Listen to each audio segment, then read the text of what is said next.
Internal medicine notes निकाले cardiovascular system. ठीक है, पहले ये पढ़ते फिर बाद में ऑप्स की क्लास देंगे। ठीक है जी।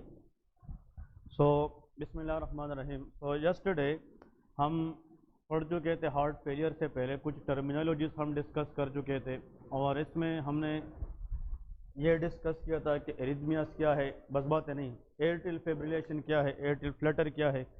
आज हम बहुत इंपॉर्टेंट टॉपिक पढ़ेंगे, that is called heart failure. तो हेडिंग दे दे, what is meant by heart failure, a very very important topic for the exam. Actually heart failure के बारे में याद रखें कि it is the insufficient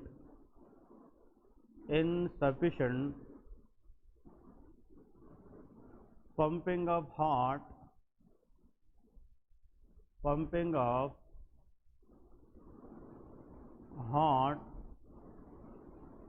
which fulfill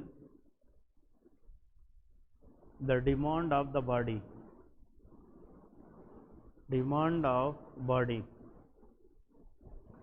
actually एक हेल्दी हार्ट के अंदर 1 मिनट में जितना ब्लड निकलता है that is about 5 litre.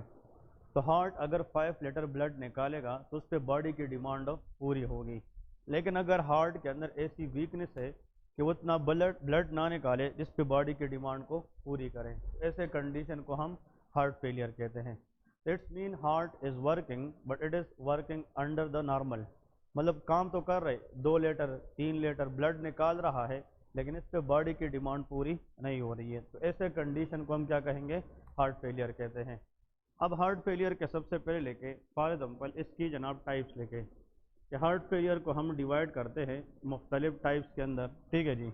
Number 1 एक साइड पे लेके diastolic failure, diastolic heart failure, ठीक है, और इस साइड पे लेके systolic heart failure. Actually depending upon the mechanism heart failure में भी are 2 types, one is diastolic heart failure, another is systolic heart failure. इस डायस्टोलिक के अंदर लेके in this condition the heart muscle is failed to relax properly।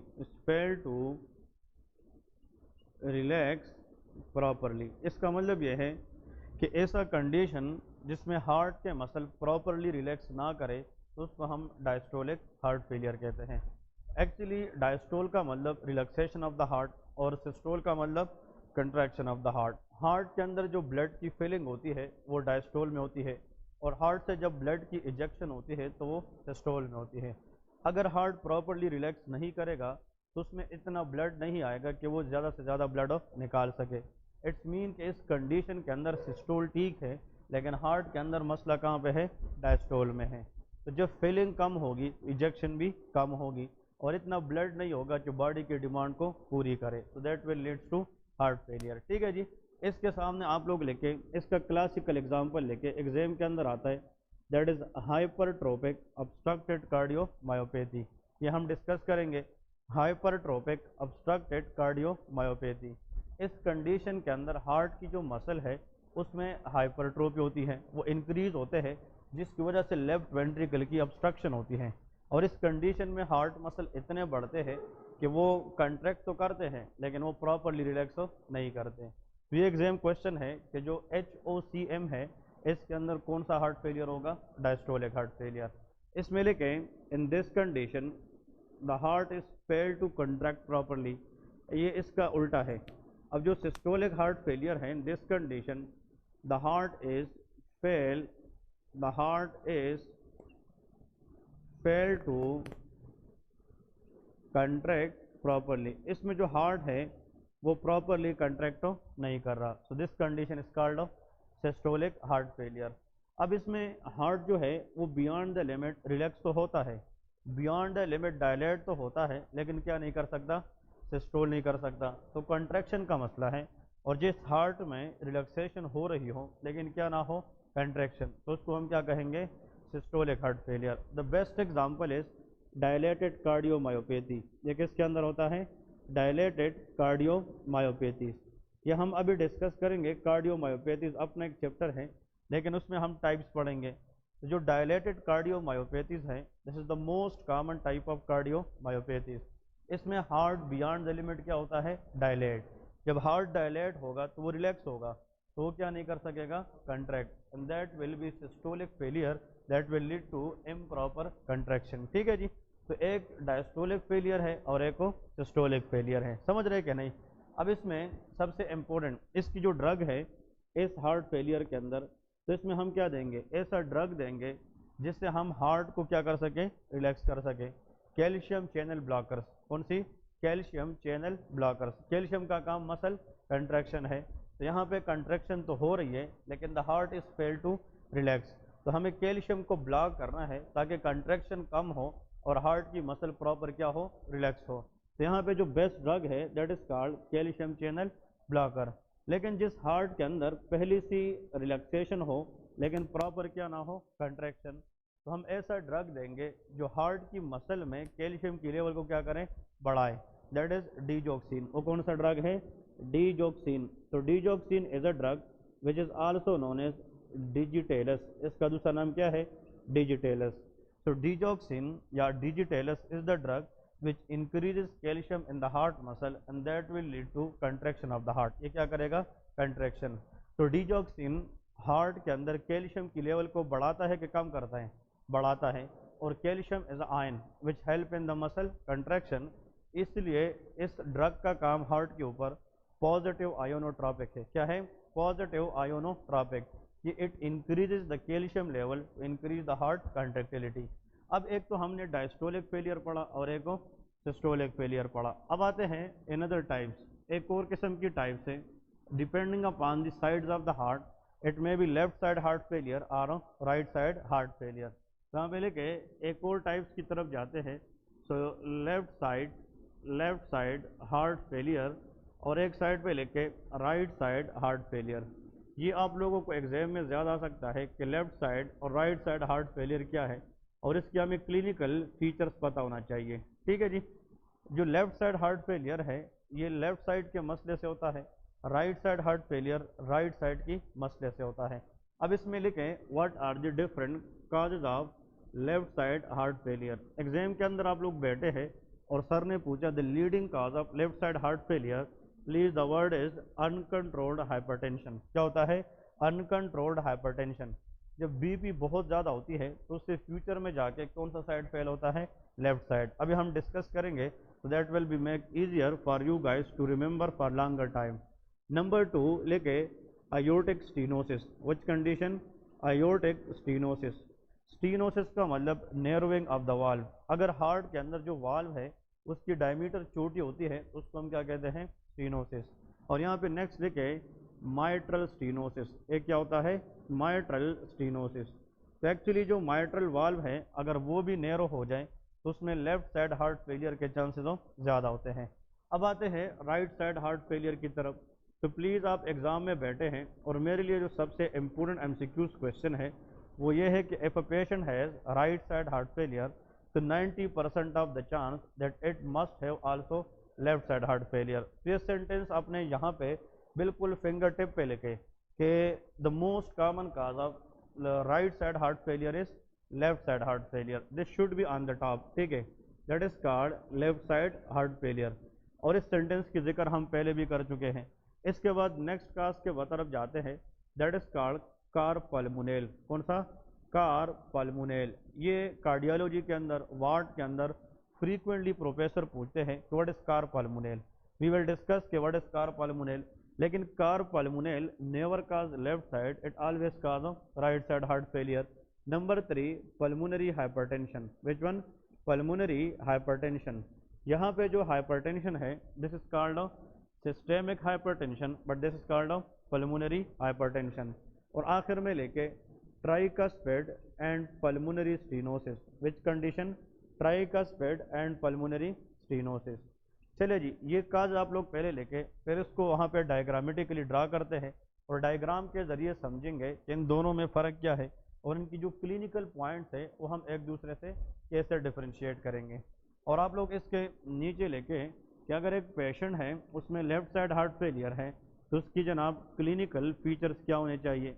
तो we will discuss the clinical feature of left side heart failure. ठीक है जी। तो वो वाला आप लोग पिक्चर ले लें, इसी का पिक्चर ना लें, इसी को हमने अभी कंप्लीट करना है। Whenever we make it complete, फिर आखिर में आप लोगों ने इसका पिक्चर लेना है।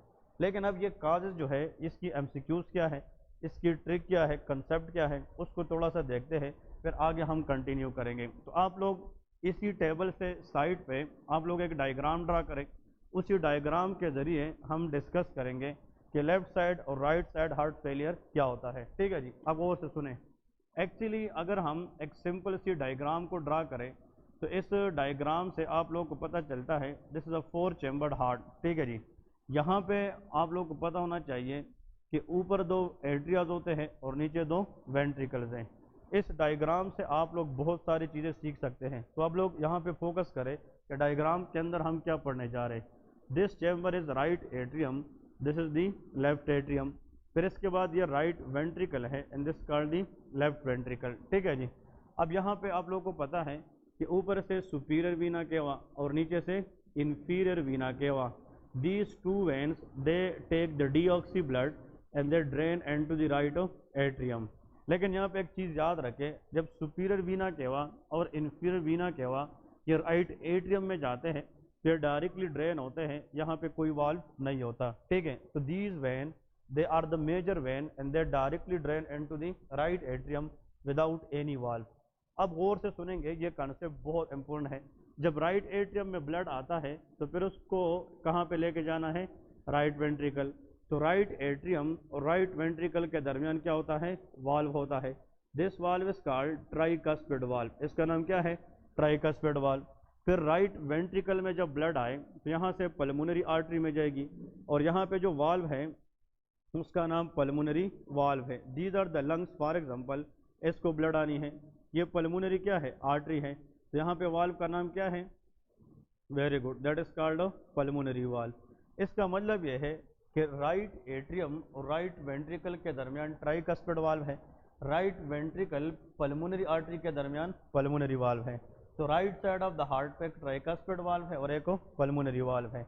अब यहाँ से वापस ब्लड लेके जाने वाले जो वेन्स है they are called pulmonary veins. Please remember these veins are called pulmonary veins. Pulmonary arteries 2 होती है, पल्मोनरी वेन 4 होती है। पल्मोनरी वेन जब अपना ब्लड किसको देती है, लेफ्ट एट्रियम, तो ये भी डायरेक्टली ड्रेन होती है विदाउट एनी वाल्व। यहाँ पे कोई वाल्व नहीं है। फिर जब ब्लड लेफ्ट एट्रियम में आए तो उसको कहाँ पे जाना है, लेफ्ट वेंट्रिकल। तो फिर यहाँ पे वाल्व होगा क्या, नहीं। और यहाँ की वाल्व को हम माइट्रल वाल्व कहते हैं, जिसको हम बाइकस्पिड वाल्व कहते हैं। फिर लेफ्ट वेंट्रिकल से ब्लड आगे किस में जाएगी, अयोर्टा में, by the help of which valve, that is called aortic valve. तो प्लीज पहले तो इस सर्किट को समझे। अब यहाँ पे देखें, which ventricle, this is right ventricle, और ये पल्मोनरी आर्टरी स्टार्ट होती है लंग से गुजर के पल्मोनरी वेन के जरिए कहाँ पे ख़त्म होती है, लेफ्ट एट्रियम में। तो ऐसा सर्कुलेशन जो कहाँ से स्टार्ट हो, राइट वेंट्रिकल, लंग से होते हुए जाकर कहाँ पे ख़त्म हो, left atrium, this is pulmonary circulation. उसका नाम क्या है, पल्मोनरी सर्कुलेशन। अब यहाँ से क्या निकलेगी, अयोटा निकलेगी। ये अयोटा पूरी बॉडी में जाएगी और पूरे बॉडी को ब्लड देगी और पूरे बॉडी से होते हुए लोअर पार्ट से किसके जरिए वापस रिटर्न करेगी, इन्फीरियर वीना केवा और ऊपर से सुपीरियर वीना केवा। तो वो सर्कुलेशन जो कहाँ से स्टार्ट हो, लेफ्ट वेंट्रिकल, और पूरी बॉडी में घूम के वापस आकर कहाँ पे ख़त्म हो, राइट एट्रियम, उसको सिस्टेमिक सर्कुलेशन कहते हैं। तो बॉडी के अंदर 2 सर्कुलेशन है, one is systemic, another is pulmonary. फिर से डायग्राम को देखे और यहाँ पे माइंड में लाए, राइट वेंट्रिकल से स्टार्ट होने वाला लंग से होते हुए लेफ्ट एट्रियम में जाना पल्मोनरी सर्कुलेशन है। लेफ्ट वेंट्रिकल से स्टार्ट होने वाला पूरी बॉडी से होते हुए किस में वापस आना, वेरी गुड, राइट एट्रियम, उसको सिस्टेमिक सर्कुलेशन कहते हैं। Which one is larger circulation, systemic circulation, which one smaller, pulmonary. दूसरी बात, एंजियोटेंसिन कन्वर्टिंग एंजाइम, ACE का नाम सुना है कि नहीं, ये BP मेंटेन करने में हेल्प करता है। ACE is only release by pulmonary circulation, ACE is not release by systemic circulation. क्योंकि एंजियोटेंसिन 1 जब 2 में कन्वर्ट होता है तो वो लंग्स में होता है, क्योंकि जो ACE एंजाइम है वो सिर्फ किस सर्कुलेशन में होता है, पल्मोनरी में होता है। फिर एक और मतलब गोल्ड पॉइंट, जब बॉडी के अंदर ऑक्सीजन की मिकदार क्या हो जाए, कम, दैट इज कॉल्ड हाइपोक्सिया, उसको क्या कहते हैं, हाइपोक्सिया।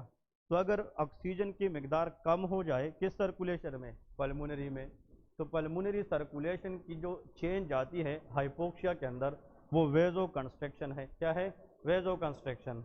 लेकिन अगर हाइपोक्सिया किस सर्कुलेशन में हो जाए, सिस्टेमिक में, तो वो वेजो डायलेशन कराती है, क्या कराती है, वेजो dilation. So the response of systemic circulation to hypoxia is vasodilation, लेकिन response of pulmonary circulation to hypoxia is vasoconstriction। ठीक है जी, अब इस पे आगे हम बात करेंगे। अब आते हैं टॉपिक प्रॉपर की तरफ। आप लोग मुझे ये बताएं, अगर एक पेशेंट है उसको सिस्टेमिक हाइपरटेंशन है तो उस बंदे के अंदर एयोर्टा की प्रेशर क्या होगी, ज़्यादा होगी। तो left ventricle has to pump more और less, more because of high pressure in the aorta. ये ज़्यादा काम करेगा कि मैं ज़्यादा जोर लगा के ब्लड को आगे ले जाऊँ और यहाँ की प्रेशर को ओवरकम कर सकूँ। तो लेफ्ट वेंट्रिकल जितना ज़्यादा काम करेगा तो यहाँ की लेफ्ट वेंट्रिकल की सेल में माइटोकॉन्ड्रिया की तादाद क्या होगी, ज़्यादा। तो जब नंबर ऑफ माइटोकॉन्ड्रिया ज़्यादा होगा फॉर द एनर्जी, तो यहाँ का जो वेंट्रिकल है वो साइज में बढ़ जाएगा, तो लेफ्ट वेंट्रिकल हाइपरट्रोफी। तो systemic hypertension initially can cause left ventricle hypertrophy. और अगर यहाँ की प्रेशर को हम कम ना करें, एक वक्त आएगा कि ये वेंट्रिकल इतना पंप नहीं कर सकेगा कि वो हाई प्रेशर के खिलाफ ब्लड को इंजेक्ट करे। तो हाइपरटेंशन की वजह से पहला जो मसला है वो लेफ्ट साइड पे जाएगा कि राइट पे, लेफ्ट पे जाएगा, क्योंकि अयोर्टा कहाँ से निकलती है, लेफ्ट वेंट्रिकल। इसलिए सिस्टेमिक हाइपरटेंशन में कौन सा साइड फेल होता है, लेफ्ट साइड फेल होता है। ठीक है जी। तो हाई ब्लड प्रेशर की वजह से हम मरीज को कहते हैं कि अपना बीपी कंट्रोल करें, वरना आपका हार्ट फेल हो सकता है। और अगर हार्ट फेल हो सकता है तो कौन सा साइड फेल होगा, लेफ्ट साइड फेल होगा। चले जी, अब आते हैं ये कौन सा वाल्व है, अयोर्टिक वाल्व है। अगर ये अंदर से तंग हो जाए, नैरो हो जाए, तो फिर लेफ्ट वेंट्रिकल से ब्लड आगे ज़्यादा जाएगी कि कम, कम जाएगी, इतना नहीं जाएगी कि बॉडी की डिमांड को पूरी कर सके। तो एयोर्टिक वाल्व स्टीनोसिस और माइट्रल वाल्व स्टीनोसिस, इन दोनों के अंदर कौन सा साइड हार्ट फेल होता है, लेफ्ट साइड हार्ट फेल होता है। ठीक है जी। अब तक गौर से सुने, अगर ये साइड फेल हो जाए तो ब्लड आगे ज़्यादा जाएगी कि कम, कम जाएगी। तो ये ब्लड जो है वो बैक प्रेशर लगाएगी कि नहीं, और जब ब्लड आगे नहीं जाएगी तो किधर जाएगी, बैक प्रेशर पे, किस वेन पे जाएगी, पल्मोनरी वेन पे जाएगी। और जब पल्मोनरी वेन ब्लड से भर जाएगा तो आया ये वेन अगर पहले से ब्लड से भरा है तो वो लंग से ब्लड ले सकेगा, नो। तो बैक प्रेशर किस पे लगेगी, लंग पे, और लंग के अंदर excess fluid, excess blood accumulation होगी, जिसको हम पल्मोनरी एडिमा कहते हैं। So the first symptom of a left side heart failure that is called pulmonary edema। यहाँ पे लेके clinical features, clinical features के अंदर the first thing you people should know that is called pulmonary edema। excess fluid accumulation in the lung, that is pulmonary edema। जब lungs के अंदर fluid आ जाए, blood आ जाए, तो lungs के अंदर जो gaseous exchange है वो खराब होगा क्या नहीं। The patient will experience difficulty in breathing, that is called dyspnea। The patient will have shortness of breath, the patient respiratory rate will increase, that is called tachypnea, that is called tachypnea। और एक और condition है that is called paroxysmal nocturnal dyspnea, very very important feature of left side heart failure, paroxysmal nocturnal dyspnea। इसको हम कहते हैं PND, क्या कहते हैं, PND, stand for paroxysmal nocturnal dyspnoea. थोड़ा सा इस पे बात करूंगा कि इसका मतलब क्या है। तो प्लीज यहाँ से देखें, in the lungs we have the main cells, those are called alveoli. यहाँ पे क्या होती है, एल्व्यूलाई। अब लंग्स के अंदर इस तरह की एल्व्यूलाइज होती है। अब इस एल्व्यूलाई के अंदर गैसियस क्या होता है, एक्सचेंज। हम ऑक्सीजन लेते हैं, कार्बन डाइऑक्साइड निकालते हैं, इन दोनों की एक्सचेंज कहाँ पे होती है, एल्व्यूलाई में। और से सुनेंगे तो ये कंसेप्ट मजा ले आएगा। सवाल ये है, जब बैक प्रेशर से फ्लूइड बिल्ड होते हैं और यहाँ पे आता है, तो फिर एक वक्त आता है कि ये फ्लूइड इतना ज़्यादा होते हैं, the lungs become oedematous. Lungs में अब पानी भर गया है तो lungs become heavy, lungs become boggy and lungs become oedematous. और जब लंग्स एडिमेटस होंगे, फ्लूइड होगा, तो फ्लूइड जो है वो सरफेस एरिया बढ़ाएगी, तो गैसियस एक्सचेंज के लिए जो है वो मैकेनिज्म क्या होगा, खराब होगा, मुश्किल हो जाएगा।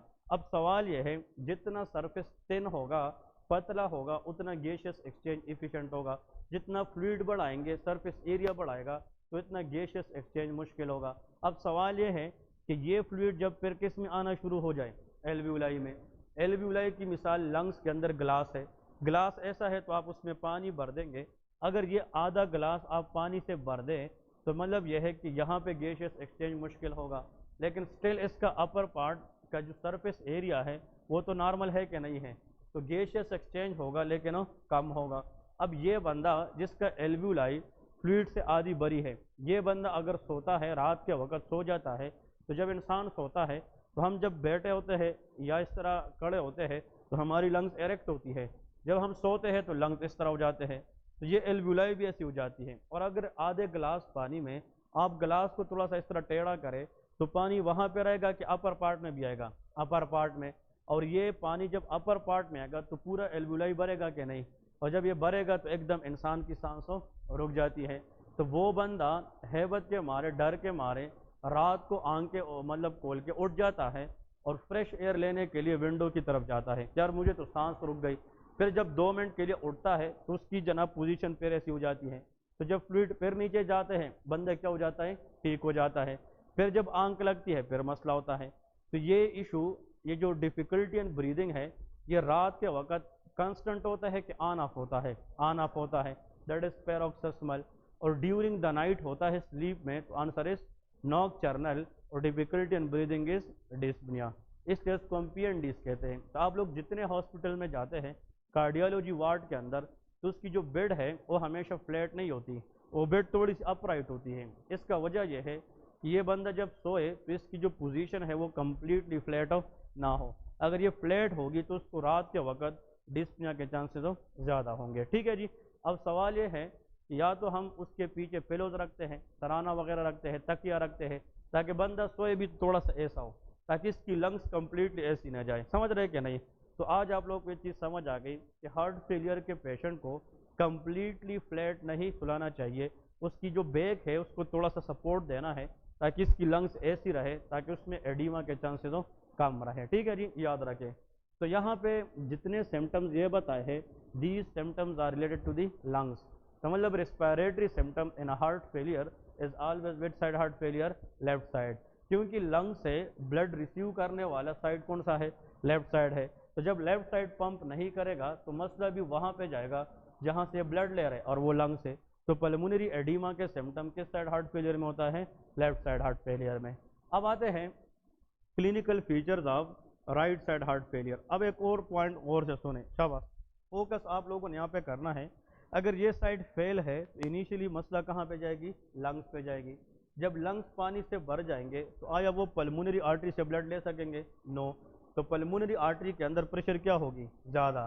तो left side heart failure initially can cause pulmonary oedema, pulmonary oedema will back pressure can cause pulmonary hypertension.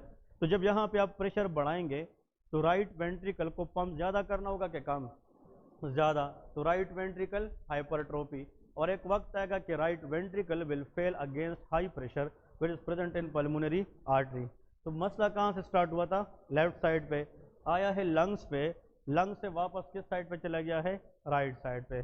तो राइट साइड हार्ट फेलियर का मुख्तलिफ लोगों में 90% काज कौन सा होता है, लेफ्ट साइड हार्ट फेलियर होता है।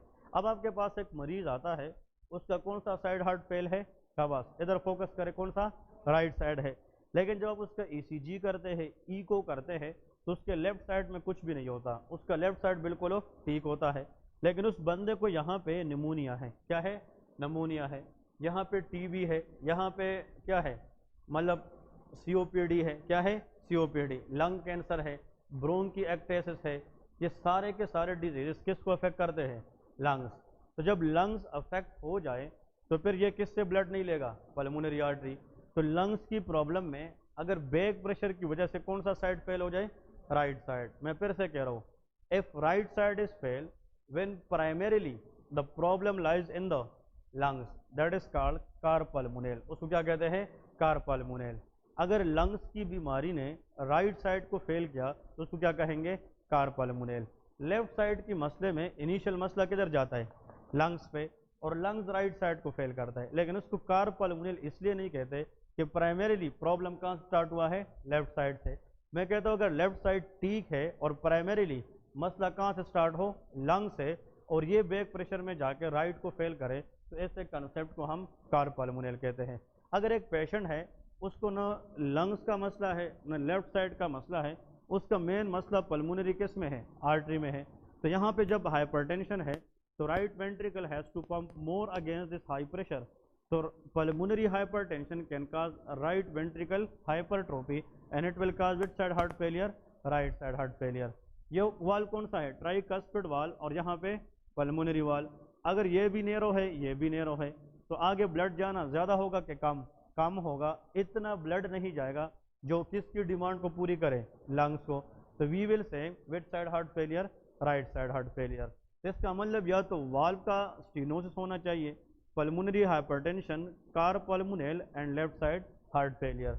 इस पूरे कंसेप्ट में अगर आप लोगों ने एग्जाम में जीतना है ना, पॉइंट वो ये है कि those patient who has right side heart failure 90% of the cases those people already have left side heart failure. तो यहाँ पे आप लोग ब्रैकेट में लेके this is the most common काज, जितनी काजेज है राइट साइड हार्ट फेलियर के अंदर, इसमें मोस्ट कॉमन काज क्या है, लेफ्ट साइड हार्ट फेलियर है। और आपसे कोई वाइवा में पूछे डॉक्टर साहब can you tell me what is cor pulmonale, when primarily the problem lies in the lung and they can cause right side heart failure, it is called cor pulmonale. ठीक है जी। अब मुझे ये बताए जब बैक प्रेशर जाएगी तो सुपीरियर वीना केवा पे प्रेशर लगेगा कि नहीं, और सुपीरियर वीना केवा बैक प्रेशर जुगुलर वेन पे लगेगा, तो जुगुलर वेन के अंदर प्रेशर क्या होगी, ज़्यादा। तो राइट साइड हार्ट फेलियर में the first thing is raise JVP, क्या होगी, raise JVP, jugular venous pressure. कुछ लोग इसको कहते हैं जेवीडी, जुगुलर वीनस डिस्टिंक्शन। जब प्रेशर ज़्यादा होगी तो वेन बिकम डिस्टिंक्टेड, तो जेवीडी और JVP will be raise. Number 2 inferior vena cava, जब बैक प्रेशर लगाएगी तो फिर लंग्स और सॉरी लीवर और स्प्लीन पे प्रेशर ज़्यादा जाएगी कि कम, ज़्यादा जाएगी, तो हेपेटोस्प्लीनोमेगेली, वेरी इंपॉर्टेंट। और जब बैक प्रेशर इंफीरियर वीना केवा लगाएगी तो ब्लड लीकिंग के चांसेस क्या होगी, ज़्यादा होगी, तो देयर विल बी एसाइटस, क्या होगी, ascites. These are the 3 classical feature of a patient who has right side heart failure. लेकिन यही इंफीरियर वीना केवा अगर बैक प्रेशर लगाएगी नीचे लोअर लिम्ब में, तो there will be pedal edema, क्या होगी, पेडल एडीमा, जिसको हम पेरिफेरल एडीमा भी कहते हैं। तो लोअर लिम्ब की स्वेलिंग, एब्डोमेन की स्वेलिंग, लीवर का साइज में बढ़ना, स्प्लीन का साइज में बढ़ना, और यहाँ पे जेवीपी जुगुलर वीनस प्रेशर का बढ़ना, these all are the features of which side heart failure, right side heart failure. क्योंकि राइट साइड जो है ये सारे बॉडी से ब्लड लेता है एक्सेप्ट कहाँ से, लंग से। ठीक है, तो उसका मतलब पूरी बॉडी पे जाएगा, किसके अलावा, लंग्स के अलावा। यहाँ पे आप लोग लिख सकते हैं पेडल एडीमा। इन लोगों में मतलब लोअर लिम्ब के अंदर एडीमा होता है, it is called pedal edema. और एक चीज़ ऐड करता हूँ नया, ये आप लोग लेके हेपेटो जुगुलर रिफ्लक्स। इसमें क्या होता है, हेपेटो जुगुलर रिफ्लक्स। ये इंशाल्लाह आप लोगों को स्टेप 2 में सिखाऊंगा कि हेपेटो जुगुलर रिफ्लक्स का मतलब क्या है। हमेशा याद रखें हेपेटो जुगुलर रिफ्लक्स का मतलब है पेशेंट आता है उसको हम लेटाते हैं किस साइड हार्ट फेलियर में, राइट साइड हार्ट फेलियर में। आप इसका जनाब अपने दाएं हाथ से ये लीवर वाले एरिया प्रेस करते हैं, कौन सा एरिया, लीवर। तो this area is called hepatic area, right upper quadrant. जब आप प्रेस करते हैं तो आप प्रेशर बढ़ा रहे कि कम कर रहे, बढ़ा रहे, और इस प्रेशर बढ़ने से वेन्स को प्रेशर मिल रहा है, बैक प्रेशर, और उस बैक प्रेशर से किस वेन पे प्रेशर बढ़ रहा है, जुगुलर वीनस प्रेशर। तो जब आप यहाँ पे जोर दें और यहाँ की वेन मजीद क्या हो जाए, डिस्टिंक्ट हो जाए, तो ऐसे कंडीशन को हेपेटोजुगुलर रिफ्लेक्स कहते हैं। ठीक है जी। तो एक्चुअली हेपेटोजुगुलर रिफ्लेक्स का बढ़ जाना is a sign of right side heart failure. ठीक है जी। अब सबसे पहली बात, एग्जाम में आप बैठे हैं और क्वेश्चन आ जाए कि what is the first drug या drug of the choice in left side heart failure, ये बहुत इंपॉर्टेंट एमसीक्यू है। तो यहाँ पे लेके इसकी जनाब ड्रग ऑफ द चॉइस क्या है, very very commonly ask exam question. तो प्लीज़ याद रखें यहाँ पे जो मसला है वो लंग्स पे चला गया है, और लंग्स पे हम कंप्रोमाइज़ नहीं कर सकते, तो हम डायूरेटिक्स देंगे जो एक्सेस फ्लूइड को हम बॉडी से बाहर क्या करें, एक्सक्रीट करें या फ्लश करें। तो हम स्ट्रांगर डायूरेटिक देंगे कि वीकर, स्ट्रांगर देंगे कि कम टाइम में ज़्यादा फ्लूइड निकाले और लंग्स के अंदर जो फ्लूइड की लेवल है वो अच्छी खासी कम हो जाए। So that is called loop diuretics. कौन सा, लूप। जो थायजाइड डायूरेटिक है it is a weaker diuretic than loop diuretic. Strongest diuretic हमेशा कौन सी है? लूप डायूरेटिक है। और उसमें जो क्लासिकल एग्जाम्पल है, ये आप लोगों ने नाम सुना होगा, फ्यूरोसिमाइड। क्या देंगे? फ्यूरोसिमाइड।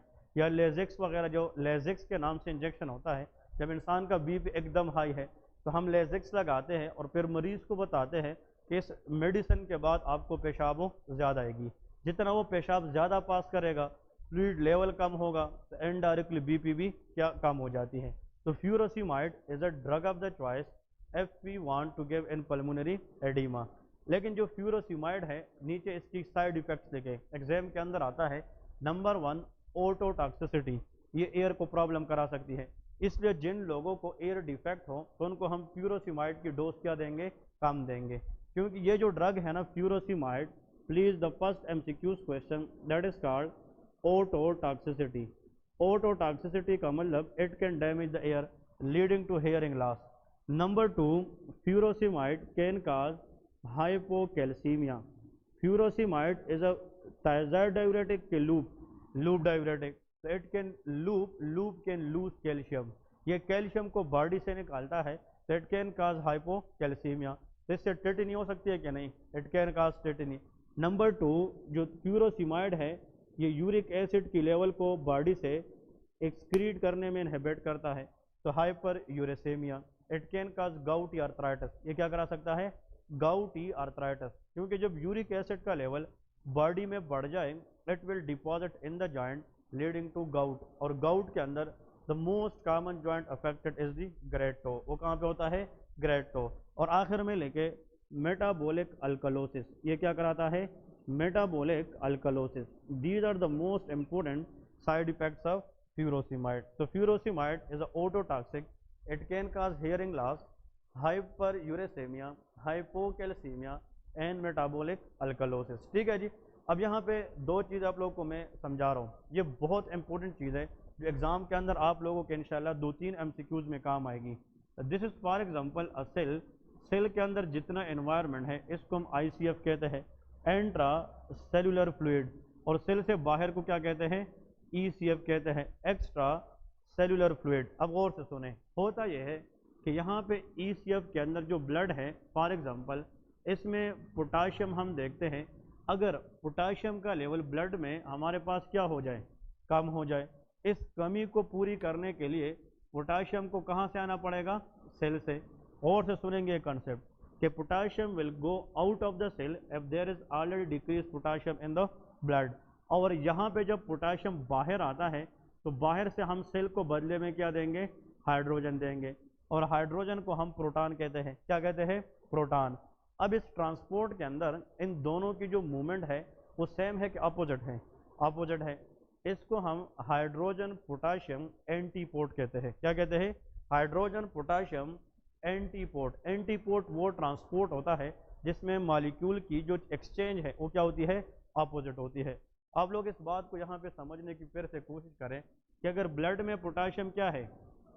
कम है, तो मतलब इस कमी को पूरी करने के लिए पोटाशियम इनिशियली कहाँ से आएंगे? सेल से, क्योंकि सेल्स आर पोटाशियम बैग्स। समझ रहे कि नहीं? तो जब पोटाशियम बाहर आएगा तो ब्लड सेल को बदले में क्या देता है? हाइड्रोजन। तो ऐसे मैकेनिज्म को हम हाइड्रोजन पोटाशियम एंटीपोर्ट कहते हैं। क्या कहते हैं? हाइड्रोजन पोटाशियम एंटीपोर्ट या सिंपल हाइड्रोजन पोटाशियम एक्सचेंजर। इसको क्या कहते हैं? एक्सचेंजर। समझ रहे कि नहीं? अब मुझे ये बताएं कि जब फॉर एग्जांपल आप किडनी की बात करते हैं, this part of the kidney is called Bowman capsule. इसके बाद this part is called PCT, proximal convoluted tubule. फिर इसके बाद this is called descending limb. और इसके बाद क्या होता है? Ascending limb, loop of Henley. यहाँ पे DCT, collecting ducts and collecting tubule, यह नेफ्रॉन है। अब आप लोग मुझे ये समझाएं ये कौन सा पार्ट है? शाबाश। असेंडिंग लिम्ब क्या डिसेंडिंग? दिस इज असेंडिंग और ये डिसेंडिंग। डिसेंडिंग थोड़ा सा थिन होता है और असेंडिंग थिक होता है, तो इसका पूरा नाम है थिक असेंडिंग। हाँ जी, thick ascending limb loop of Henle. समझ रहे कि नहीं? अब सवाल ये है कि इस थिक असेंडिंग लिम्ब में यहाँ पे एक ट्रांसपोर्टर होता है जिसमें यहाँ से वापस जाने वाला बंद एक क्या होता है? सोडियम। एक क्या होता है? पोटाशियम। और इसके साथ कितने क्लोराइड? 2 क्लोराइड। ये क्वेश्चन जिसने आज सीखा है वो NRE 1 में देखकर खुश होगा, क्योंकि even I face this question in MRCP as well, so this is a very very important area to look for it. Sodium potassium के साथ कितने क्लोराइड जाते हैं? 2 in the thick ascending Liam loop of Henley. अब सवाल यह है कि इस thick ascending Liam loop of Henley से जो सोडियम वापस जा रहे, इसमें सोडियम की मिकदार कितनी परसेंट है? 25%। फिर यहाँ पे ये पार्ट DCT कहलाता है। कौन सा? DCT। यहाँ से जब सोडियम वापस जाता है तो ये 8% होता है। कितना? 8%, क्योंकि 67% ऑलरेडी PCT से जाता है। कहाँ से जाता है? PCT। अब ज़्यादा डिटेल में नहीं जाऊँगा, लेकिन इसी को मैंने एक्सप्लेन करना है MCQs के लिए। अब सवाल ये है कि जब ये ट्रांसपोर्ट चलता है, ये तीनों चीज़ें एक डायरेक्शन में जा रही है कि अपोजिट? एक डायरेक्शन। सोडियम भी वापस जा रहे, पोटाशियम भी जा रहे, क्लोराइड भी जा रहे हैं। तो गौर से सुने, इसका नाम है सोडियम पोटाशियम 2 क्लोराइड को ट्रांसपोर्ट। इसको क्या कहते हैं? को ट्रांसपोर्ट। को मीन के कॉम्बिनेशन में जा रहे, इकट्ठे जा रहे। अब सवाल ये है, गौर से सुने, वेरी इंपॉर्टेंट सवाल ये है जो मैं समझाने जा रहा हूँ, इस ट्रांसपोर्ट को अगर हम बाहर से क्या करें? हाँ, इनहिबिट करें, तो हम इस ट्रांसपोर्ट को तो रोक रहे, कहाँ पे? Thick ascending loop of Henley. This part is a part of loop of Henley. तो जब आप इस ट्रांसपोर्ट को इनहिबिट करेंगे तो ये तीनों चीज़ें वापस हो नहीं जाएगी। जब नहीं जाएगी तो वो ड्रग PCT पे काम कर गया, लूप ऑफ हेनले पे, या DCT पे? Loop of Henley. तो ड्रग का नाम लूप डायूरेटिक होगा। क्या होगा? Loop diuretic. तो लूप डायूरेटिक्स के अंदर जो कॉमनली यूज होता है प्रैक्टिस के अंदर, वो फ्यूरोसिमाइड है, जो thick ascending loop of Henle पे काम। तो आज के बाद what is the mechanism of action of furosemide? It inhibit the cotransport of sodium potassium 2 chloride. समझ रहे कि नहीं? अब यहाँ पे गौर से सुने, यूएसएमली वाले इस तरह देते हैं, यूएसएमली वाले देते हैं कि इसकी मैकेनिज्म ऑफ एक्शन क्या है, तो वो इस तरह देते हैं। ये भी ठीक है कि sodium potassium how many chloride? 2 chloride. इस तरह आप लोगों ने याद रखना है। अब सवाल ये है कि अगर ये सोडियम वापस नहीं जाएगा आगे, तो सोडियम तो फिर आगे जाएगा ना, तो सोडियम आगे यूरिन में कितना % ज़ाया होगा? 25। और जहाँ पे आप सोडियम को निकाल रहे हैं तो इट विल ड्रैग वाटर, वो अपने साथ किसको ड्रैग करेगी? वाटर। तो जितना सोडियम यूरिन में ज़्यादा जाएगा उतना साथ कौन लेके जाएगा? वाटर। तो यूरिनेशन ज़्यादा होगी कि कम? इसलिए लेजेक्स इंजेक्शन लगाने के बाद पेशेंट को ज़्यादा पेशाब आती है। समझ रहे कि नहीं? उसमें पॉली यूरिया होता है। और दूसरी बात यह है कि इस ड्रग लगाने से सोडियम का लेवल ज़्यादा ज़ाया होगा कि बॉडी में जाएगा? ज़्यादा यूरिन में जाएगा। कितना %? 25। तो जब आप सोडियम बॉडी से निकालेंगे तो BP क्या होगी? कम होगी। इसलिए फ्यूरोसिमाइड को हाइपरटेंशन के लिए दिया जाता है। समझ रहे कि नहीं? दूसरी बात, जितना सोडियम निकालेगा उतना किसको ड्रैग करेगा? वाटर।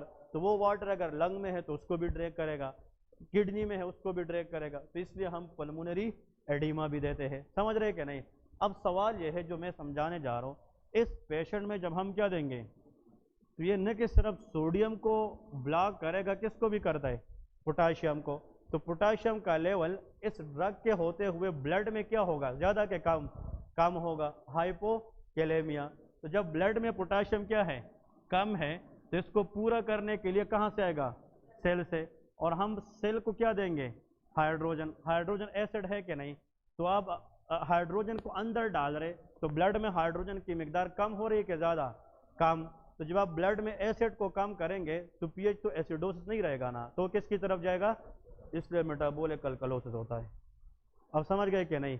ये चीज़ आप लोगों को आनी चाहिए। अगर एग्जाम में आ जाए कि what is the cause of, हाँ जी, what is the cause of metabolic alkalosis in a patient of furosemide, answer is hypokalaemia. क्या होता है? हाइपोकैलेमिया। ये एग्जाम क्वेश्चन है, ठीक है, कि जब ये ड्रग सोडियम भी नहीं जाने देगा तो पोटाशियम भी नहीं जाएगा, तो पोटाशियम का लेवल ब्लड में क्या होगा? कम। तो हाइपोकैलेमिया। लेकिन इस पोटाशियम को पूरा करने के लिए सेल से आएगा, तो हम बदले में सेल को क्या देंगे? तो हाइड्रोजन की मिकदार ब्लड में क्या हो रही है? कम। एसिड कम हो रहे, तो pH तो बढ़ेगा, and that will lead to metabolic alkalosis. ठीक है जी। तो these are the point important. दूसरी बात, हाइपोकैल्सीमिया का मतलब होता है डिक्रीज कैल्शियम। ये जो फ्यूरोसिमाइड है, ये जो कैल्शियम वापस जाते उसको भी आगे लेके जाते, उसको ब्लड में जाने नहीं देता। एक और मरीज आता है, उसका BP 160/100 है, एक का 200/110 है, तो 200/110 की बीपी बहुत ज़्यादा है, तो उसमें हम सोडियम की लेवल को ज़्यादा कम करेंगे कि कम, ज़्यादा, क्या ताकि एकदम बीपी कम करे, तो हम कितना परसेंट सोडियम चढ़ेंगे, 25। जिस बंदे को माइल्ड हाइपरटेंशन है, 160/95 है, 160/90 है, तो उसमें अब सोडियम 25% कम करेंगे कि 8%, 8%। इसलिए माइल्ड हाइपरटेंशन में थायजाइड देते हैं जो डीसीटी पे काम करते हैं, और सीवियर हाइपरटेंशन में लूप देते हैं जो लूप ऑफ हिनले पे काम करते हैं। ठीक है जी। तो थायजाइड डायूरेटिक कितना परसेंट सोडियम ब्लॉक करता है, 8%, और लूप डायूरेटिक 25%। ठीक है जी, ये चीज़ इंपॉर्टेंट है। तो ये आप लोगों को याद रखना है, फ्यूरोसिमाइड पल्मोनरी एडिमा का drug of the choice is always of furosemide. So this is left side heart failure and this is the right side heart failure. Very very important point to remember. अगर एक patient है उसको left side और right side heart failure, इन लोगों ने फिर diuretics भी दी है, लेकिन डायूरेटिक्स हम रीनल सिस्टम में डिस्कस करेंगे। जब हम किडनी पढ़ेंगे, नेफ्रॉन पढ़ेंगे, तो उसके ऊपर हम डायूरेटिक्स पढ़ेंगे। पोटाशियम स्पेयरिंग डायूरेटिक क्या है, थायजाइड क्या है, लूप क्या है, कार्बोनिक एनहाइड्रेज और ऑस्मोटिक डायूरेटिक्स, वो हम फिर बाद में डिस्कस करेंगे। इसके बाद नेक्स्ट हेडिंग दे दे cardiomyopathies. Very very important concept as well कि what is meant by cardiomyopathies. अब जो कार्डियोमायोपैथीज है, इसमें आप लोगों ने याद रखना है, cardio mean heart, myo mean muscle, pathy mean abnormality, कि a pathological condition that is related to the heart muscle, that is called cardiomyopathies. तो इसमें लेके कि कार्डियोमायोपैथीज में लेके it has 3 types. How many? 3 types. Cardiomyopathies के 3 types है। एक को हम कहते हैं डायलेटेड कार्डियोमायोपैथी, डायलेटेड कार्डियोमायोपैथी, और इसके साथ आप लोग इस तरह कंपैरिजन में लेके hypertrophic obstructed cardiomyopathy, hypertrophic obstructed cardiomyopathy. Please यहाँ से एक एमसीक्यूज पक्का, कार्डियोमायोपैथी ऐसा एग्जाम नहीं होता जिसमें कार्डियोमायोपैथी का क्वेश्चन ना हो, तो everyone should focus on these 2 types. क्योंकि इसके बाद एक हम पढ़ेंगे रिस्ट्रिक्टिव कार्डियोमायोपैथी, लेकिन उसकी अकुरेंस रेट बहुत कम है, तो इसलिए वो एग्ज़ाम के अंदर ज़्यादातर नहीं आता। तो cardiomyopathy are those group of diseases which is related to the heart muscle. इसमें जो हार्ट की मसल है, मायोकार्डियम है, वो वीक हो जाता है, तो हार्ट या तो सही तरीके से पंप नहीं करता या वो सही तरीके से रिलैक्स नहीं करता। तो इसमें लेके, इसमें सबसे पहले के इंसिडेंस, पहले नंबर पे लेके के इंसिडेंस, जितनी भी कार्डियोमायोपैथीज है, how many types are there, 3। उसमें जो 90% लोगों में होता है that is called of dilated cardiomyopathy. तो आज के बाद most common cardiomyopathy that is called of dilated cardiomyopathy. ये लेके ये तकरीबन लोगों में होता है कितना परसेंट, 5 to 7%। तो जो 2 to 3% है वो रिस्ट्रिक्टिव कार्डियोमायोपैथी होती है। तो least common is restrictive but most common is dilated cardiomyopathy. Next question इसमें लेके कि इसमें डिस्फंक्शन क्या होती है, आप लोग बताएं। शाबाश, नाम से पता चलता है कि इसमें हार्ट बियॉन्ड द लिमिट क्या होता है, डायलेट, तो वो दोबारा क्या नहीं करते, कंट्रैक्शन। तो सिस्टोल का मसला है कि डायस्टोल का, सिस्टोल। तो हमेशा याद रखें कि डायलेटेड कार्डियोमायोपैथी के अंदर जो डिस्फंक्शन है वो हमेशा सिस्टोलिक होता है। क्या होता है, सिस्टोलिक। अभी हमने सिस्टोलिक हार्ट फेलियर में इसका जिक्र किया है कि नहीं, और जिस मरीज में, जिस पेशेंट को कौन सी कार्डियोमायोपैथी हो, हाइपरट्रोपिक टाइप हो, तो उसमें प्रॉपर रिलैक्सेशन नहीं होगी, तो उसमें डिस्फंक्शन कौन सी होगी, दैट इज कॉल्ड डायस्टोलिक। ये दोनों एमसीक्यूज हैं, सिस्टोलिक एंड डायस्टोलिक। अब ये मैं सारा आप लोग को एक डायग्राम में समझाऊंगा, पहले इसको लिख ले। नंबर 3 इसमें लेके हार्ट साउंड, इन दोनों में हम एबनॉर्मल क्या सुनेंगे, हार्ट साउंड, जिसको मरमर कहते हैं। क्या कहते हैं, murmur. Abnormal heart sound is called murmur. अब अगर एग्जाम के अंदर आ जाए कि कौन सा हार्ट साउंड है जो हम किस पेशेंट में सुन सकते हैं, dilated cardiomyopathy, please S3 heart sound, which one, S3, क्योंकि S1 S2 is normal but S3 S4 is abnormal.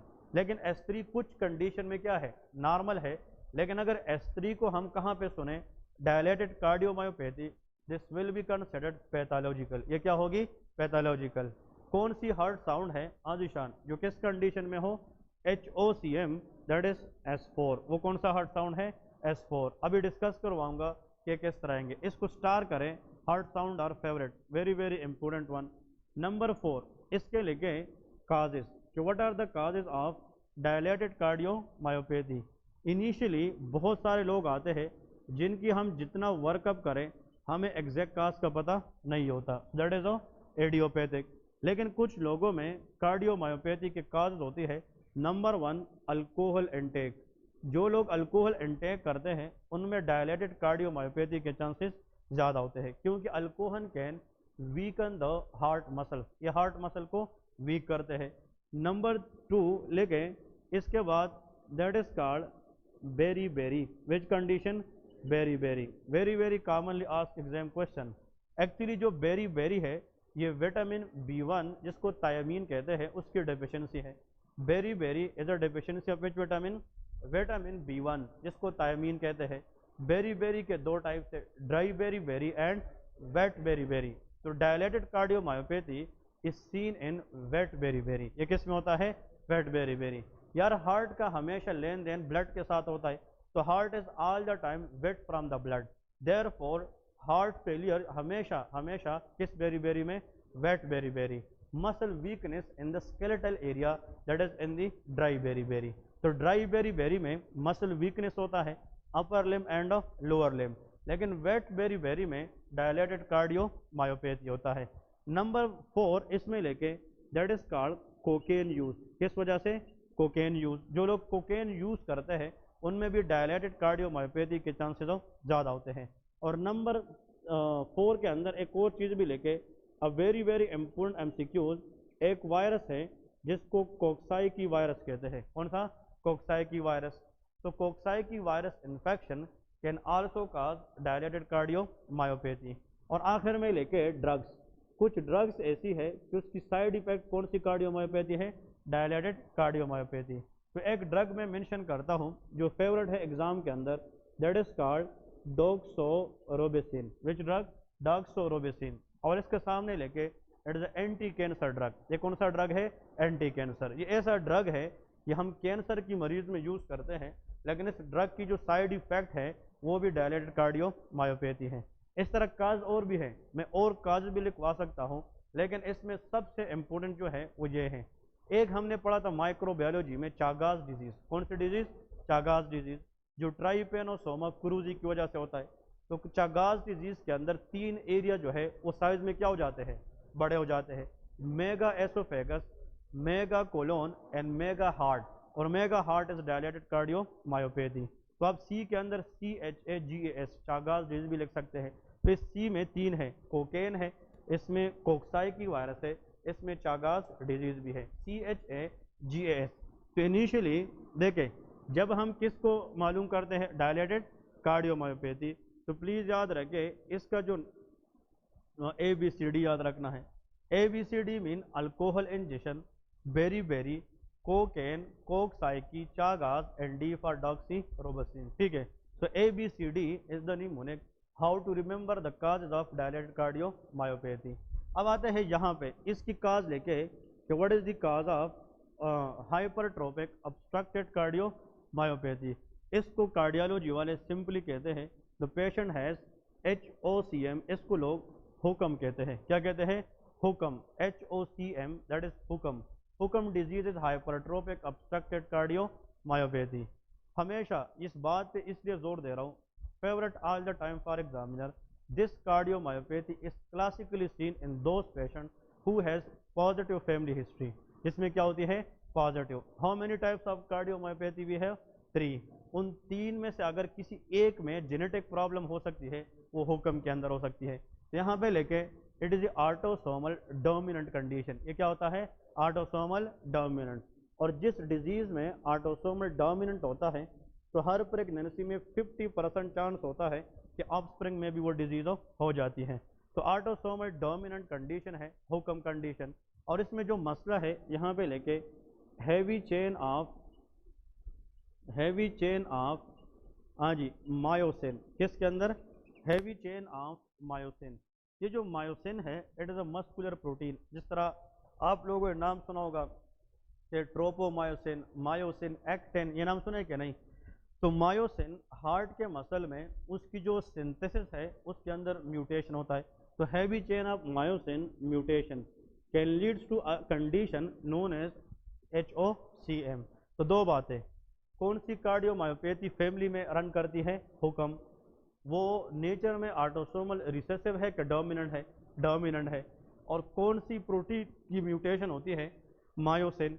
Light chain में कि हैवी चेन? हैवी चेन में। और इसको मैंने कैसे याद किया था, इसको भी थोड़ा सा आप लोगों को बताता हूँ। इस डिजीज का नाम क्या है? हाइपरट्रोपिक ऑब्स्ट्रक्टेड कार्डियोमायोपैथी। और अगर आप इसको ऐसे याद करें, H for heavy chain of what? Myosin. तो ये इसकी जनाब म्यूटेशन है। तो heavy chain of myosin mutation can cause HOCM disease. ठीक है जी। अब इसमें सबसे इंपॉर्टेंट चीज जो एग्जाम के अंदर आते हैं क्लिनिकल फीचर लेके, this is the leading cause, this is the, ये लेके शाबाश, very important, this is the leading cause of, मैं यहाँ पे एक वर्ड लिखता हूँ अनएक्सप्लेन्ड। क्या लिखता हूँ? अनएक्सप्लेन्ड आर सडन, अनएक्सप्लेन्ड और sudden death in young athletes. जितने यंग एथलीट्स होते हैं जो खेलते हैं, देखिए बहुत सारी वीडियोस होती हैं, फुटबॉल खेलते खेलते बंदा जो है ना गिर जाता है, मर जाता है। तो यंग एथलीट में एक्सरसाइज के दौरान without any trauma unexplained sudden death की जो कॉमन काज है वो हाइपरट्रोपिक ऑब्स्ट्रक्टेड कार्डियोमायोपैथी होती है। ठीक है जी। एक और एमसीक्यूज आप लोग को बताता चलो। एक फीमेल है, वो प्रेग्नेंट है, तो प्रेगनेंसी के अंदर बॉडी में चेंजेस आती है कि नहीं? फ्लूइड वॉल्यूम प्रेगनेंसी में क्या होता है बॉडी का? हाँ, ज़्यादा। तो जितना फ्लूइड ज़्यादा होगा तो हार्ट की फीलिंग क्या होगी? ज़्यादा। तो हार्ट की ज़्यादा रिलैक्सेशन की चांस है कि कंट्रैक्शन की? क्या बात। आप बाल्टी जो है उस पर ज़्यादा पानी ला रहे तो उसको रिलैक्स करेगा। याद रखे, partum is the word use for pregnancy. Peripartum का मतलब नियर द प्रेगनेंसी। अगर एक प्रेग्नेंट फीमेल में कार्डियोमायोपैथी हो जाए तो उसमें वॉल्यूम ओवरलोड की वजह से होता है, तो वो हार्ट को बियॉन्ड द लिमिट डायलेट करेगी कि रिलैक्स करेगी? Dilate. The most common cardiomyopathy in the obstetric point of view and peripartal area, that is dilated cardiomyopathy. यह भी याद रखे कि अगर एक प्रेगनेंसी के अंदर कार्डियोमायोपैथी की जिक्र आती है वो हमेशा डायलेटेड कार्डियोमायोपैथी होती है। अब इन दोनों को अब देखते हैं, इन दोनों को हमें एट द एंड कैसे याद रखना है। अब इसके एक डायग्राम हम ड्रा करेंगे और उसी डायग्राम से आप लोगों ने इस दोनों को समझने की कोशिश करना है। देखिए आसान, बिल्कुल आसान है। यहाँ पे लेके कि this is for example a 4 chambered heart, ऊपर twos are atria and lower twos are ventricle. अब और से सुने, अगर ये दोनों वेंट्रिकल इधर फोकस करेंगे तो ये चीज़ें बिल्कुल क्लियर हो जाएगी। अगर इस वेंट्रिकल के अंदर कोई वीकनेस है जिसकी वजह से नॉर्मल ये इतने डायलेट हो गए हैं, हाँ जी, तो डायलेटेड कार्डियोमायोपैथी है कि नहीं? नॉर्मल इसकी बाउंड्री ये है और ये डायलेट हुए हैं इतने से, तो बियॉन्ड द लिमिट डायलेट होने के बाद ये दोबारा कंट्रैक्ट नहीं करेंगे। Which law is spell? Frank Starling law. उसका नाम क्या है? फिजियोलॉजी के अंदर फ्रैंक स्टार्लिंग लॉ कहता है कि विद इन फिजियोलॉजिकल लिमिट जितना ज़्यादा रिलैक्सेशन होगी उतना ज़्यादा अच्छा फीलिंग होगी, उतना ज़्यादा अच्छा कंट्रैक्शन होगी। लेकिन वो शर्त क्या रखता है? With in physiological limit. आप स्प्रिंग को मतलब स्टिच करें एक लिमिट में, छोड़ दे उसको तो वो ज़्यादा ज़ोर से आएगा, लेकिन लिमिट आप क्रॉस करेंगे तो दोबारा वापस नहीं आएगा। तो डायलेटेड कार्डियोमायोपैथी में लिमिट क्रॉस हो जाती है तो दोबारा कंट्रैक्शन नहीं होती। तो कौन सा डिस्फंक्शन होगा? सिस्टोलिक होगा। Number 1 point. नंबर 2, अब आते हैं एमसीक्यूज की तरफ, और से सुने। यहाँ पे जब ये स्ट्रेच होगा, यहाँ पे कौन सा वाल है? शाबाश, वेरी गुड। कौन सा? माइट्रल वाल्व नहीं, माइट्रल वाल्व। और यहाँ पे कौन सा है? एयोर्टिक वाल्व है। और से सुने, तो जब ये स्ट्रेच होगा ना मायोकार्डियम, तो अपने साथ वाल को स्ट्रेच करेगा कि नहीं? तो जब फिर जोर से यहाँ पे ब्लड आएगा तो ब्लड नीचे जब आएगा तो वो जोर से टकराएगा on the walls of ventricle. तो when rush of the blood, when the blood is coming on the speed and that blood strike on the wall of ventricle, it will be produce a sound that is called S3 heart sound. तो exam question यह है कि what is the mechanism for S3? कि when the high speed blood strike the wall of ventricle, when they fill, that sound is called S3। आप खेत में जाते हैं, एक नदी में पानी इनिशियली आता है, जब नदी खाली होती है तो जब जोर से आप पानी छोड़ते हैं और वो पानी जब जाता है तो नदी की किनारों से टकरा के इसका अपना एक शोर होता है, इसलिए वो साउंड प्रोड्यूस करता है।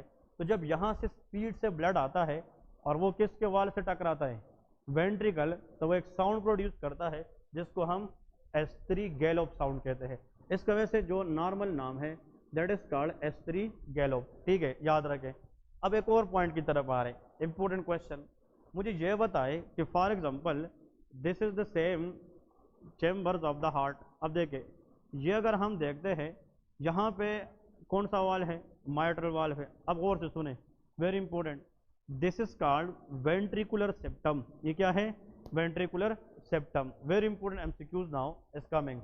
अब कुछ लोगों में जिसको कौन सी डिजीज हो, HOCM, इन लोगों में मायोसिन की म्यूटेशन की वजह से हार्ट के अंदर मसल की क्या होती है, हाइपरट्रोफी, म्यूटेशन होती है। तो वो हाइपरट्रोफी उन मसल की होती है जो मसल अरेंज है किस सेप्टम पे, वेंट्रिकुलर सेप्टम। लेकिन जो मायोकार्डियम साइड पे होता है उसमें हाइपरट्रोफी नहीं होती। समझ रहे क्या नहीं। अब यहाँ पे कौन सा वाल है, दैट इज कॉल्ड आयोटिक वाल। तो जितना हाइपरट्रोफी ज्यादा होगी, ज्यादा और से सुने, उतना आयोटिक वाल ब्लॉक होने के चांसेस ज्यादा होगी। समझ रहे क्या नहीं। This muscle is now normal और increase in the size, increase in the size. The condition is called hypertrophic. This hypertrophy increase the chances of aortic wall obstruction. So hypertrophic, obstructed, और मसला heart के muscle का है, therefore cardiomyopathy. समझ रहे कि नहीं। तो सवाल ये है, आप लोग जब बुक पढ़ेंगे ना फर्स्ट एड वगैरह, उसमें लेकर जो हुक्म डिजीज है उसमें सेप्टल हाइपरट्रोफी होता है। कौन सा, सेप्टल। लेकिन एट्रियल सेप्टल का वेंट्रिकुलर, वेंट्रिकुलर सेप्टल। अब प्लीज लिखना नहीं है, मुझे 2 मिनट सिर्फ दे दे। तो जब गौर से सुने, ये कौन सा एट्रियम है, लेफ्ट एट्रियम, और ये कौन सा वेंट्रिकल है, left. Please please just for 1 minute. तो जो लेफ्ट एट्रियम तो ब्लड देता है किसको, लेफ्ट वेंट्रिकल को। तो इसको नहीं पता कि यार इसके अंदर मसल की हाइपरट्रोफी हुई है, तो अपना नॉर्मल ब्लड देगा। लेकिन अब वो नॉर्मल ब्लड इसके लिए ज्यादा है कि नहीं, क्योंकि ये हाइपरट्रोफी बाहर की तरफ हो रही है कि वेंट्रिकल की ल्यूमिन की तरफ हो रही है, ल्यूमिन की तरफ, अंदर की तरफ। तो इस हाइपरट्रोफी से ल्यूमिन की साइज क्या हो जाती है, छोटी हो जाती है।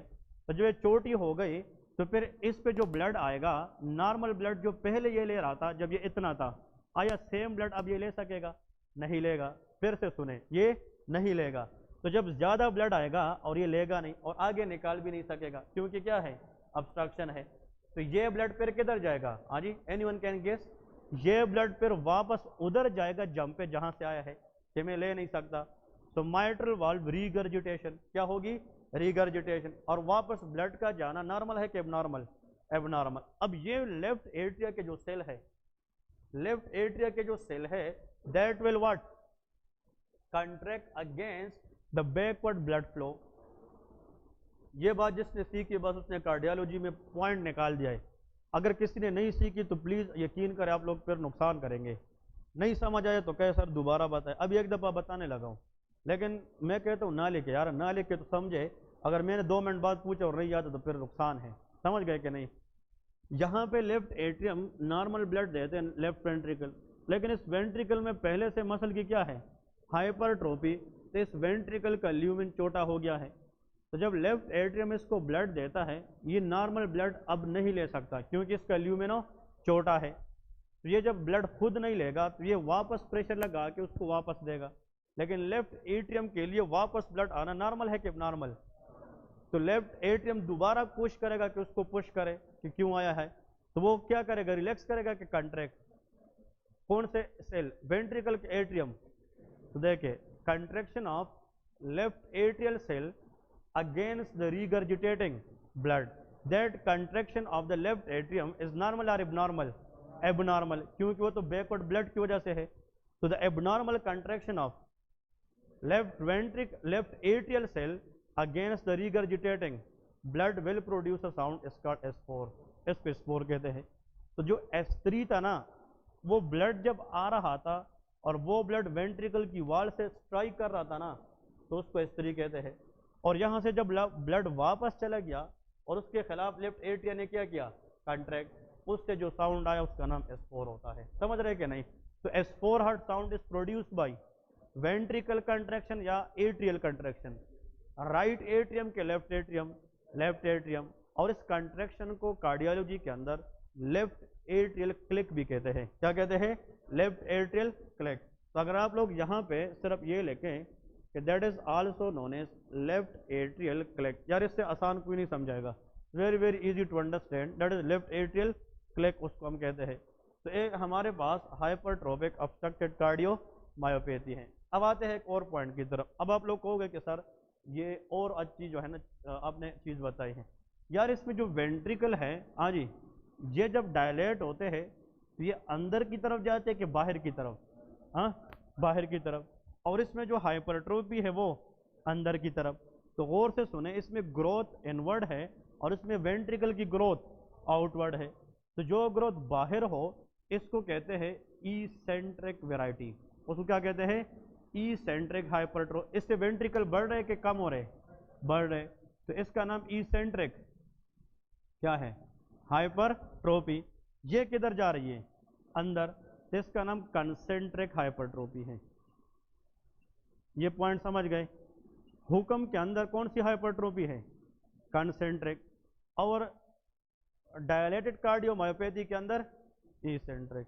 यार एक होता है एक्सटर्नल और एक होता है एक्सटर्नल का पहला वर्ड ई एक्स ई है, ई मीन एग्जैक्ट बाहर, तो बाहर की तरफ ई वाला है इसेंट्रिक है, तो अंदर वाला कंसेंट्रिक है। समझ रहे क्या नहीं? एक और पॉइंट, इसमें दोनों वेंट्रिकल, जितना ये वेंट्रिकल बाहर जा रहा है उतना ये भी जा रहा है, तो दोनों वेंट्रिकल एक जैसे जा रहे क्या नहीं? That is called symmetric pathology. इसका नाम क्या है? सिमेट्रिक। सिमेट्रिक का मतलब दोनों वेंट्रिकल सिमिलरली डायलेट हो रहे हैं। लेकिन यहाँ पे हाइपरट्रोफी इस वाल में एक जैसी सिर्फ सेप्टम की है, सिर्फ सेप्टम की है, तो इसको हम एसिमेट्रिक कहते हैं। क्या कहते हैं? Asymmetric. That is called asymmetric. अब समझ गए कि नहीं? तो अब देखे आप लोग बताएं, ऐसा कार्डियोमायोपैथी जिसमें बियॉन्ड द लिमिट हार्ट के मसल डायलेट हो, सिमेट्रिक हो, इसेंट्रिक हो और उसमें S3 गैलोप हो, दैट इज कॉल्ड डायलेटेड। और ऐसा कार्डियोमायोपैथी जिसमें सेप्टल हाइपरट्रोफी हो और कंसेंट्रिक हो और एसिमेट्रिक हो और S4 हार्ट साउंड हो, तो उसको HOCM कहते हैं। समझ रहे? अब एक पॉइंट की तरफ आ रहे, शाबाश। हमारे बॉडी को जो ब्लड मिलता है वो कब मिलता है? जब हार्ट क्या करे? कंट्रैक्ट करे, क्योंकि हार्ट ब्लड निकालेगा तो हमें मिलेगा। तो जितने भी बॉडी के पार्ट्स है they receive their own blood when the heart is contract. ये बात और से सुने, मैं फिर से कह रहा हूँ, मेरी ब्रेन से लेके पाँव तक जितनी एरिया है उसको ब्लड मिलता है जब हार्ट क्या करे? कंट्रैक्ट करे। लेकिन हार्ट अपना ब्लड तब लेता है जब ये रिलैक्स करे। ये थोड़ा सा ट्रिकी पॉइंट है। All part of the body receive the blood when the heart is in systole, जब किस में हो? Systole. But heart receive their own blood when he is in the diastole, जब वो किस में जाए? डायस्टोल में। अब और से सुने, एक यंग बंदा है 17 साल 18 साल का, और उसको फैमिली की तरफ से खानदानी मसले से ऑटोसोमल डोमिनेंट पैटर्न से उसको कौन सी डिजीज है? हुक्म है। उसको पहले से पता नहीं है, उसने कभी कार्डियोलॉजी के पास गया नहीं है। जब तक इंसान को सिम्टम ना हो हम क्लिनिक नहीं जाते। हाँ जी, तो ये बंदा फुटबॉलर बन गया, क्रिकेटर बन गया, जो भी है। अब इसको समझने की कोशिश करें, तो जब ये दौड़ता है ना तो बॉडी की डिमांड एनर्जी के लिए ज़्यादा होती है कि कम? जब आप दौड़ते हैं मसल यूज़ करते हैं तो मसल को एनर्जी क्या चाहिए? ज़्यादा चाहिए। तो हार्ट पंप क्या होना चाहिए? ज़्यादा, हार्ट रेट ज़्यादा होता है। अब और जब इस बंदे का हार्ट क्या करेगा? ज़ोर से पंप करेगा यहाँ से, तो जब ये स्क्वीज होता है ना तो ये हाइपरट्रोफी मजीद बढ़ती है। जब ये रिलैक्स करता है तो थोड़ा सा जगह तो बन जाता है, लेकिन जब ये कंट्रैक्ट करता है तो ये हाइपरट्रोफी और आ जाती है। तो कौन सा वाल मजीद ऑब्स्ट्रक्ट होता है? एयोर्टिक वाल। तो इस बंदे को ब्लड सप्लाई जो है, तो ये बंदा जब दौड़ेगा तो उसकी कंट्रैक्शन रेट ज़्यादा होती है कि रिलैक्सेशन? कंट्रैक्शन। जो रिलैक्सेशन टाइम मजीद और मजीद मजीद तर क्या होता जा रहा है? कम होता जा रहा है। और हार्ट तो ब्लड तब लेगा जब वो प्रॉपर रिलैक्स करे। और जब एक वक्त आता है कि हार्ट कंट्रैक्ट पे कंट्रैक्ट हो रहा हो और वो ब्लड निकाल ना सके, अब कंट्रैक्ट तो हो रहा है लेकिन आयोटिक वाल क्या है? ऑब्स्ट्रक्ट है। तो बॉडी ब्रेन हार्ट पे मजीद जोर लगाएगी, कंट्रैक्ट हो जाए, तुम तो कुछ दे नहीं रहे, तो कंट्रैक्शन बढ़ाएगी लेकिन रिलैक्स हो नहीं होगी, क्योंकि डिस्फंक्शन कौन सी है, डायस्टोलिक है। जब रिलैक्स नहीं होगा तो एक वक्त आएगा कि हार्ट को इतना ब्लड कम पड़ जाएगा कि जिस पे मायोकार्डियल सेल जो सर्वाइव नहीं करेंगे और वहाँ की सेल क्या हो जाएगी, death, that is myocardial infarction. Therefore these patient die in during the play. ये यंग एथलीट्स के अंदर most common cause of death है। जब ये लोग बैठे बैठाए होते हैं ना, तो इसका मतलब बॉडी की डिमांड इतनी नहीं होती जितना वो दौड़ता है, तो इतना ब्लड जाता है जिस पे आपकी बॉडी की डिमांड का काम होता है।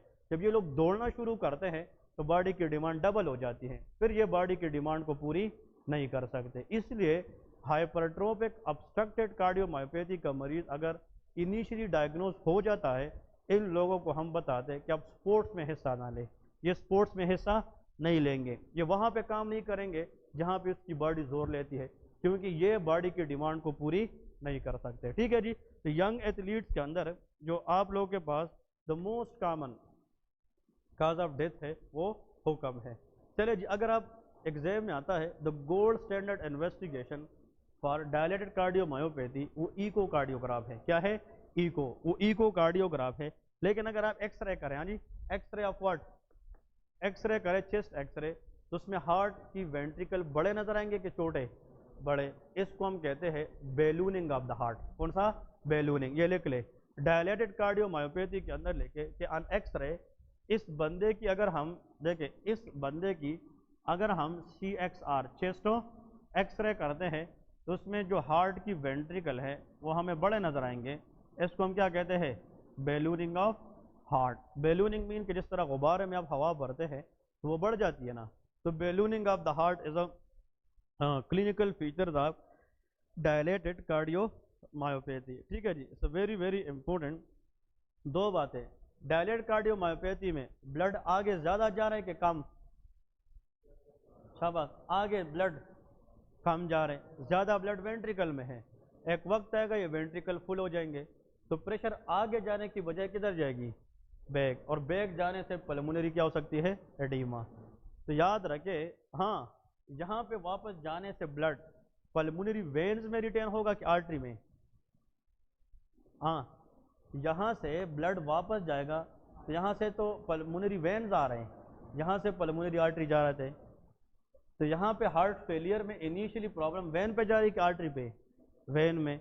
और अगर ये साइड फेल हो जाए तो इनिशियली प्रॉब्लम सुपीरियर वीना केवा एंड इंफीरियर, वो भी क्या है, वेन्स है। तो चाहे राइट साइड फेल हो चाहे लेफ्ट, पहला प्रेशर किस पे जाएगा, वेन्स पे, और वेन्स के अंदर ब्लड की रिटेंशन होगी, और any retention of blood in the veins, चाहे वेन कोई भी हो, इसको कंजेशन कहते हैं। क्या कहते हैं, कंजेशन। इसलिए कार्डियोलॉजी वाले कहते हैं CHF, कंजस्टिव हार्ट फेलियर। क्या, कंजस्टिव हार्ट फेलियर, क्योंकि कंजेशन का मतलब retention of blood in the venous system. तो हमेशा याद रखे, अब ये कौन सा वेन है, पल्मोनरी, जिसका नाम पल्मोनरी कंजेशन है। क्या है, पल्मोनरी। तो चेस्ट एक्सरे में 3 finding, ventricle size will be big, that is called big heart. क्या होगी, बिग हार्ट। डायलेटेड कार्डियोमायोपैथी में ballooning of the heart, and there will be pulmonary congestion. These are the 3 findings you people should know on the chest X-ray. तो heart size बड़ा होगा कि छोटा, बड़ा होगा। In large heart ballooning of ventricle and pulmonary congestion. ठीक है जी। इसकी जो ट्रीटमेंट है ना, ट्रीटमेंट हमेशा याद रखे, ट्रीट द अंडरलाइंग काज। हम पहले काज को देखेंगे कि अल्कोहल इंटेक है, बेरी है, कोकेन है, चागास डिजीज है, ड्रग है। तो पहले तो the treatment of dilated cardiomyopathy is on treat the underlying cause, और दूसरा ट्रीटमेंट लेके डीजॉक्सिन। क्या देंगे, डीजॉक्सिन, ताकि हम किसको बढ़ाएं, वेरी गुड, कंट्रैक्शन बढ़ाए और पंपिंग इंक्रीज हो जाए। डायलेटेड कार्डियोमायोपैथी का मरीज हाइपरटेंसिव होगा कि हाइपोटेंसिव, हाँ, हाइपो और हाइपर, शाबाश। डायलेटेड कार्डियोमायोपैथी पेशेंट जब आता है हाइपोटेंसिव के हाइपरटेंसिव, हाइपोटेंसिव, क्योंकि जब वेंट्रिकल इतने डायलेट होते हैं और वो दोबारा क्या नहीं कर दे, कंट्रैक्ट, तो कार्डियक आउटपुट कम होगा तो बीपी भी कम होगी, तो ब्रेन को ब्लड कम मिलेगी, डिजीनेस में आ सकते हैं। इन लोगों की पल्सेस वीक होती है, क्या होती है, वीक पल्सेस एंड हाइपोटेंशन। लेकिन इसमें जो मोस्ट इम्पोर्टेंट पॉइंट है कि इसमें हम साल्ट इनटेक नहीं दे सकते हैं, क्योंकि जब साल्ट देंगे वो प्रेशर बढ़ाता है, तो ज़्यादा ब्लड फिर हार्ट को आएगा, और हार्ट पहले से क्या है, वीक है, तो ये मजीद हार्ट को डायलेट करेगा। तो साल्ट इनटेक को रिड्यूस करना है इन डायरेक्ट कार्डियोमायोपैथी।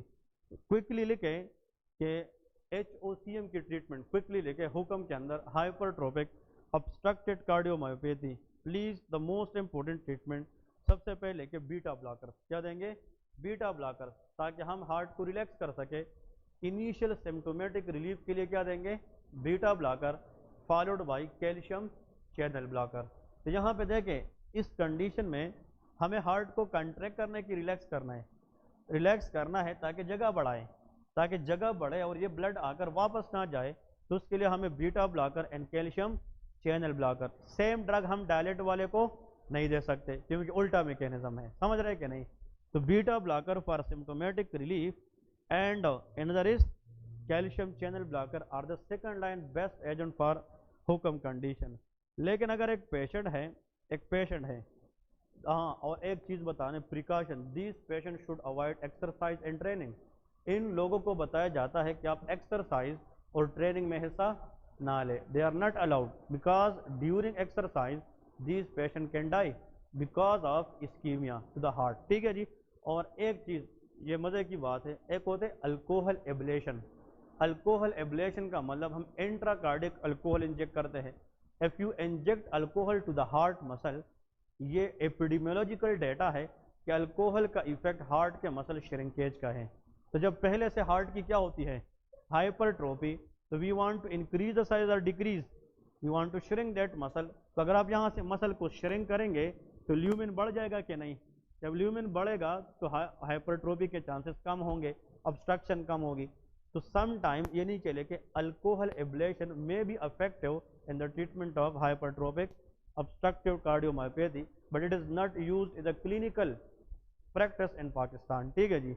लेकिन यह कि मुख्तलिफ कंट्रीज के अंदर अल्कोहल एब्लेशन, वैसे आपसे वाइवा में सर पूछता है कि यार अल्कोहल का मायोकार्डियम के मसल पे क्या असर है, it can cause shrinkage, it decrease hypertrophy, ये हाइपरट्रोफी को कम करता है। डायलेटेड कार्डियोमायोपैथी के लिए अल्कोहल अच्छी चीज़ है कि बुरी है? डायलेटेड कार्डियोमायोपैथी के अंदर alcohol is the cause of that problem, और यहाँ पे alcohol is the part of treatment, समझ रहे कि नहीं। तो हुक्म के अंदर ये हम एज अ ट्रीटमेंट दे सकते हैं और दूसरे के अंदर एज अ काज यूज होता है। ठीक है जी, इतना कर लें, इंशाल्लाह नेक्स्ट कल पे आगे प्रोसीड करेंगे। ब्रेक करें 10-15 मिनट का बस।